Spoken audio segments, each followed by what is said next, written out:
வணக்கம். கெட்டி சட்னி சேனலில் இன்றைக்கி நான் என்ன செஞ்சு காமிக்க போகிறேன் அப்படின்னா, ஒரு ஹெல்த்தி அண்ட் டேஸ்டி சட்னி தான் பார்க்க போகிறோம். வால்நட் சட்னி. இந்த சட்னி எப்படி செய்கிறதுக்கு முன்னாடி நம்ம சேனலை சப்ஸ்கிரைப் பண்ணாதவங்களாம் சப்ஸ்கிரைப் பண்ணி பக்கத்தில் இருக்க பெல் ஐக்கானே கிளிக் பண்ணுங்கள். அப்போ தான் நான் போடுற எல்லா சட்னி ரெசிபீஸும் உங்களுக்கு மிஸ் ஆகாமல் வரும். இப்போது இந்த வால்நட் சட்னிக்கு என்னென்ன தேவையான பொருள் அப்படின்னு பார்ப்போமா. ஒரு 50 கிராம், அதாவது அரை கப் அளவுக்கு வால்நட், அதுக்கு 25 கிராம் அரை கப் வால்நட் எடுத்தீங்க அப்படின்னா அதில் 1/4 கப் தேங்காய் துருவல், புளி கொஞ்சம் ஜாஸ்தியாக, ஒரு சொல்ல கொஞ்சம் ஜாஸ்தியாக, 2 கொத்து கருவேப்பிலை, 2 அல்லது 3 பல் பூண்டு, ஒரு மீடியம் சைஸ் தக்காளி, 1 ஸ்பூன் உளுந்து, காரத்துக்கு ஏற்ப மிளகாய் வத்தல், உப்பு. இவ்வளோ தான் இதுக்கு தேவையான பொருள். ரொம்ப சிம்பிள் தான் அந்த சட்னி செய்யுது. டக்குன்னு 5 மினிட்ஸில் செஞ்சிடலாம். கடாயை நல்லா சூடு இருந்தும் ஒரு 2 ஸ்பூன் அளவுக்கு எண்ணெய் ஊற்றிட்டு ஃபஸ்ட்டு உளுத்தம்பருப்பை நல்லா செவக்க எடுத்து வறுத்து வச்சுருவோம்.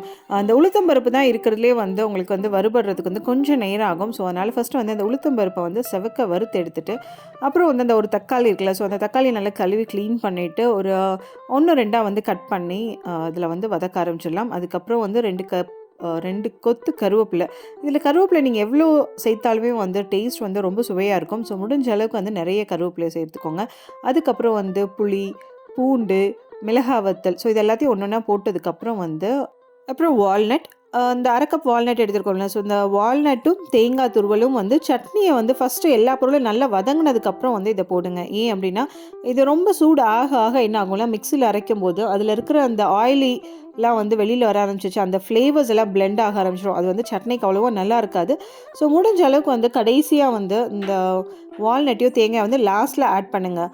ஆட் பண்ணி முடிச்சுட்டு தேவையான அளவு உப்பு ஆட் பண்ணிவிட்டு ஒரு வதக்கிட்டு கேஸ் ஆஃப் பண்ணி நல்லா ஆற விட்டுருங்க. ஸோ சூடு எதுவுமே இருக்கக்கூடாது. இந்த மெயினான விஷயம், இந்த சட்னி அரைக்கும் போது ஒரு கொஞ்சம் கூட இந்த வார்மாக சூடாக லைட் சூடு அந்த மாதிரி இல்லாமல் நல்லா கம்ப்ளீட்டாக ரூம் டெம்பரேச்சர் வந்ததுக்கப்புறம் மிக்சியில் ட்ரான்ஸ்ஃபர் பண்ணிவிட்டு தேவையான அளவுக்கு தண்ணி ஊற்றி இந்த சட்னி அரைச்சிடுங்க. ஸோ சட்னி அரைச்சிட்டிங்க அப்படின்னா நம்மளோட வால்நட் சட்னி ரெடி. இதுக்கப்புறம் தாளிப்பு. ஸோ தாளிப்பு யூஸ்வலாகவே இந்த சட்னி இல்லைங்க, எந்த சட்னினாலுமே தாளிப்பு எவ்வளோக்கு எவ்வளோ நல்லா இருக்கோ அந்த அளவுக்கு இந்த சட்னியோட ஃப்ளேவர், அந்த மனம் எல்லாமே ரொம்ப உங்களுக்கு என்ஹான்ஸ் பண்ணி கொடுக்கும். ஸோ 2 ஸ்பூன் அல்லது தேவையான அளவுக்கு எண்ணெய் ஊற்றி கடுகு கொஞ்சம் தாராளமாக போட்டு கருவேப்பிலை, நல்லா ஃப்ரெஷ்ஷான கருவேப்பிலையை போட்டுட்டு ஒரே ஒரு காஞ்ச மிளகாய் போட்டு தாளித்து இந்த சட்னியில் ட்ரான்ஸ்ஃபர் பண்ணிவிடுங்க. இட்லி, தோசை, உப்புமாக்கு, அடைக்கு ரொம்ப நல்லாயிருக்கும். இதை விட பஜ்ஜி தேங்காய் சட்னி தானே உங்களுக்கு காம்பினேஷன் இருக்கும். அந்த தேங்காய் சட்னியோட இந்த வால்நட் சட்னி பஜ்ஜிக்கு வச்சு ட்ரை பண்ணி பாருங்கள். ரொம்ப அட்டகாசமாக இருக்கும்.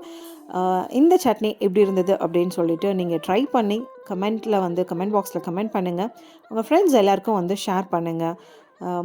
இது வரைக்கும் நம்ம சேனலை சப்ஸ்கிரைப் பண்ணாங்களா சப்ஸ்கிரைப் பண்ணி பக்கத்துக்கு பெல் ஐக்கானே கிளிக் பண்ணுங்கள். மீண்டும் ஒரு அடுத்த சட்னி ரெசிபியில் சந்திக்கலாம். நன்றி.